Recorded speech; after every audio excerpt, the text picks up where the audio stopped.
রিয়া আমাদের দলে আসবে। না, রিয়া আমাদের দলে আসবে। আমাদের দলে না, আমাদের দলে। আরে ওদিকে তাকাও, সমর জানি না কেন সবসময় একাই থাকে। কারণ ও খুব অহংকারী, কারোর সঙ্গে বন্ধুত্ব করতে চায় না, তাই জন্য। আমি একাই পড়াশোনা করতে পারি, তাই জন্য আমি একাই ঠিক আছি। ও এত চুপচাপ কেন?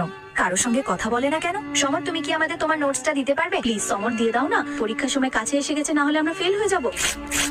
দুঃখিত, এখন আমার কাছে আর কোনো নোটস নেই। চলো রিয়া, আজ পার্টি করি, খুব মজা হবে। সমর, তুমি কি আমাদের সঙ্গে যাবে? দুঃখিত, পরীক্ষার সময় কাছে চলে এসেছে, আমাকে তার প্রস্তুতি নিতে হবে। আমারও এই হইচই ভালো লাগে না, কিন্তু বন্ধুদের খুশির জন্য আমাকে এখানে আসতে হয়েছে। ম্যাডাম, এই নিন আপনার বিল। ঠিক আছে, যাওয়ার সময় আমরা সবাই মিলে এটা টাকা দিয়ে দেবো। কিন্তু রিয়া তো কোনো মজাও করেনি, কিছু খায়ও নি, তাহলে তার কাছ থেকে টাকা কেন নেবে? চুপ করো, এসেছে যখন পেমেন্টও করতেই হবে। আরে তোমরা ঝগড়া করো না, আমি পেমেন্ট করে দেব।